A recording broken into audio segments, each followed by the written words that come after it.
It was one of those hot summer days. Curfew was still imposed, and we, the 9 children of the family, were getting bored of the routine of hearing the Israeli soldiers prolonging the curfew with voice amplifiers every morning. Luckily, if this word means anything in such context, we have lived all together. When my 2 uncles and my father got married, they all lived in the same compound as my grandparents. The houses shared an inner yard where we children, despite the curfew, were able to play quietly in. At around 4 o'clock, we were all sitting outside in the inner yard, and the older generation was discussing politics. Suddenly, we heard hard and loud banging on our door, and the easygoing mood that was taking place got disrupted. "Open up the door. This is a military raid." We quickly entered the houses in order not to reveal that we have been breaking curfew. My mother opened the door, and 20 fully armed Israeli soldiers poured into the living room. My heart was pounding in a way I thought it would break my chest. I put my hand on it in order not to show my fear. Fear is a sign of weakness, and I was not going to satisfy the soldiers with this. The commander entered last. He looked around the living room, then he gazed at my father. "Mr. Rifat," he said, "we know that you suffer from some sort of illness, so please don't forget to take your medicine with you."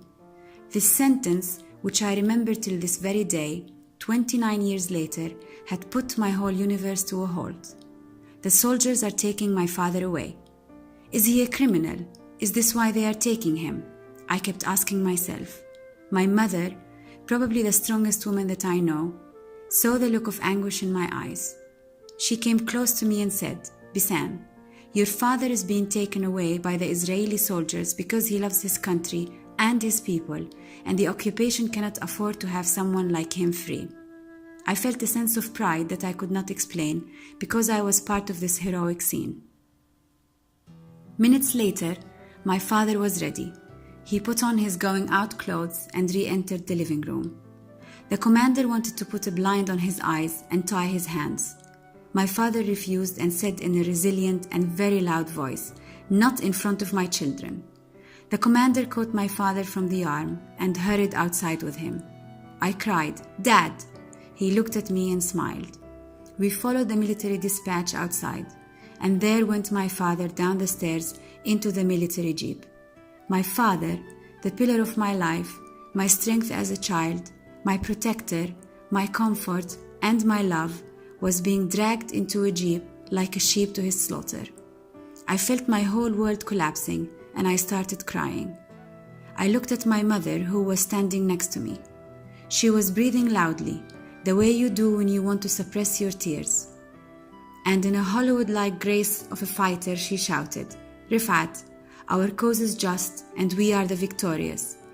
My father held both his arms in the air together, the way a fighter does after winning a fight. That was the last I saw of him the whole year.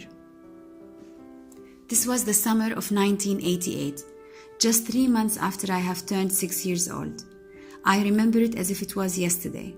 This was the time my childhood had ceased to exist, and it was the time my personality with my character, my motivations, my approaches, my aspirations, and my dedication got shaped. Since then, I realized that I had an exceptional family, whose roots are embedded in activism, political awareness, community feeling, and the sense of belonging that would push it to engage on all levels to help our people in realizing our national aspiration of independence and freedom. This experience, which still lingers in the back of my mind, continues to control my choices in life, my choices in work, and my choices for my future.